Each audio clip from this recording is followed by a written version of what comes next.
pense qu'à l'issue de toutes les interventions que nous avons écoutées, il ressort que l'école publique doit être sauvée.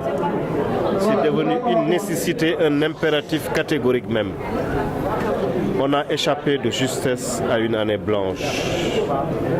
Et in extremis, le gouvernement et le GS6, qui regroupent les principaux syndicats enseignants, ont trouvé un accord. Et je souhaite, et je pense que je ne suis pas le seul, que cette grève, que la grève de 2018 soit la dernière que connaisse l'école publique.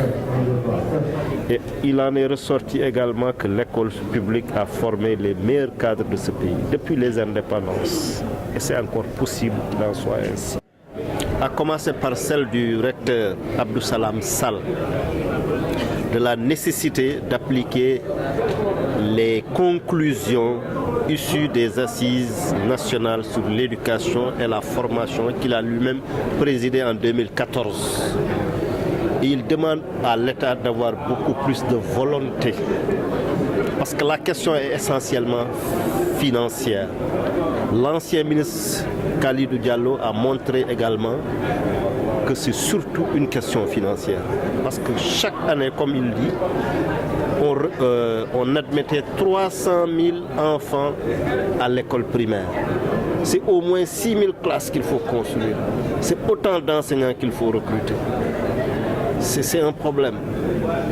Donc comment l'État, qui ne peut pas tout faire, les différents segments de la société, les parents d'élèves, la société civile, les élèves, les anciens élèves des écoles publiques, comment tous ensemble nous pouvons nous organiser pour mobiliser beaucoup plus de fonds et pour sauver l'école. Parce que comme ils le disent, un pays ne pourra jamais se développer sans une école de qualité. Mais aujourd'hui, qu'est-ce qu'on voit? Qu'est-ce qu'on valorise? J'aime bien le football, mais c'est les footballeurs qu'on valorise le plus.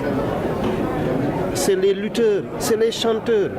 Je n'ai rien contre ces segments de la société, mais une société n'avancera que parce qu'elle a une école de qualité.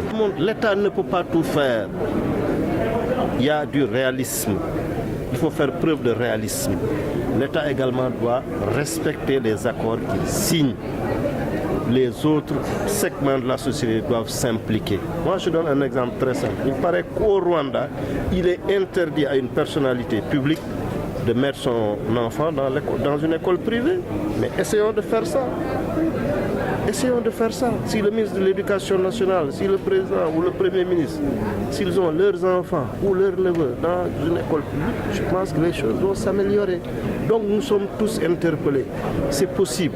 Et l'instabilité fait qu'au lieu de 1300 heures d'enseignement par an, comme en Asie, ou des 900 heures normales dont nous avons besoin, en fait, on n'assure que 700 heures au mieux, ou 600 heures.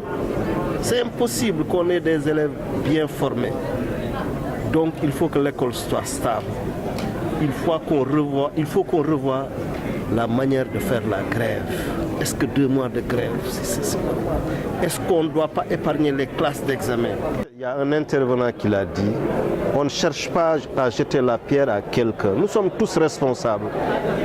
Nous sommes tous responsables, enseignants, parents d'élèves, État, société, nous sommes tous responsables. Il ne sert à rien de diaboliser les enseignants. Ils ont leur part de responsabilité. Nous aussi avons la nôtre.